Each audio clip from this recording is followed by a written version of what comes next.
Hello hi അസ്സലാമലൈക്കും. ഇന്ന് നമ്മുടെ റമദാൻ മാസം ലാസ്റ്റ് തീരാറായിക്കൊണ്ടിരിക്കുന്നു. ഞാനിന്ന് നമ്മുടെ ഒരു ചിറ്റത്തുകരയിലുള്ളൊരു ഇക്കാടെ ജപ്തി നടക്കാൻ ഇന്ന് ബാങ്കുകാർ പറഞ്ഞേക്കുന്ന ഒരു ദിവസമായിരുന്നു. അപ്പോൾ അതിൽ ഒരുപാട് നമ്മുടെ ബ്ലോഗർമാർ, അറിയപ്പെടുന്ന ബ്ലോഗർമാർ വന്ന് ചാറ്റ് ചെയ്തിട്ടുണ്ടായിരുന്നു. അതിലൊക്കെ ഒരു പരിധി വരെ അവർ വിജയിച്ചിട്ടുണ്ട്. പക്ഷേ അവർക്ക് അടയ്ക്കാനുള്ള പൈസ നമുക്കായിട്ടില്ല. ഇന്നായിരുന്നു ജപ്തി ഡേറ്റ് പറഞ്ഞിരുന്നത്. അപ്പോൾ അതുകൊണ്ട് 10 ലക്ഷം രൂപയെങ്കിലും ഇന്ന് അടയ്ക്കണമായിരുന്നു. പക്ഷെ അത് ലാസ്റ്റ് ഡേറ്റ് പറഞ്ഞേക്കുന്നത് ഏപ്രിൽ 17-ാം തീയതിയാണ് നറുക്കെടുപ്പ്. നറുക്കെടുപ്പിലൂടെ അവർ ആ ഫലങ്ങളെല്ലാം അറിയിച്ചിട്ടുണ്ട്. അവരുടെ 3 കോടി രൂപയുടെ വീടാണ് അവർ കൊടുക്കുന്നത്. അതിലൂടെ പ്രോത്സാഹന സമ്മാനങ്ങളും പറഞ്ഞിട്ടുണ്ടായിരുന്നു. പക്ഷേ അതിന് സമയം വേണം നമുക്ക്.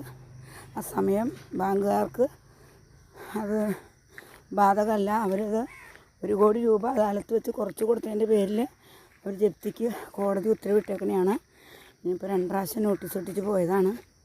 ഇന്നാണ് അതിൻ്റെ ലാസ്റ്റ് ഡേറ്റ്. അപ്പോൾ ആയിത്ത എന്നെ കരഞ്ഞ് വിളിച്ചു. ആയിത്ത നല്ല രാത്രി എണീറ്റിട്ട് പോലുമില്ല. ആ മോനും ഞങ്ങളുടെ ഗ്രൂപ്പിലൊന്നും വന്നിട്ടില്ല. ആയിക്ക തളർന്നു പോയി.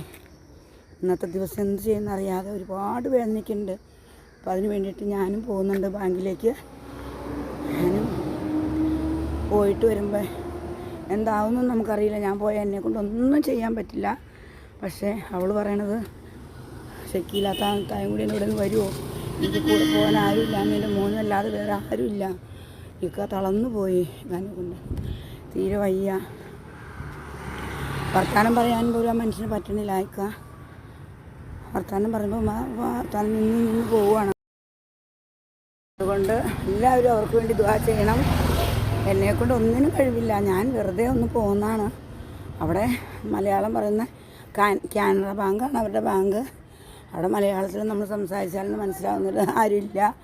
പിന്നെ ഇവരുടെ മെയിൻ സാറ് കന്നഡ ആണെന്നാണ് പറഞ്ഞത്. പിന്നെ നമുക്കൊന്നും പറയാനറിയില്ല. ആ മോൻ ഇംഗ്ലീഷ് സംസാരിക്കും. ആ മോനാണ് ഉമ്മാനും വാപ്പാനും താങ്ങി നിർത്തിക്കൊണ്ടിരിക്കുന്നത്. അതുകൊണ്ട് എന്തായാലും ആയിട്ട് വിളിച്ചതല്ലേ, ഞാനിന്ന് പോയി നോക്കട്ടെ. അസ്സലാമു അലൈക്കും.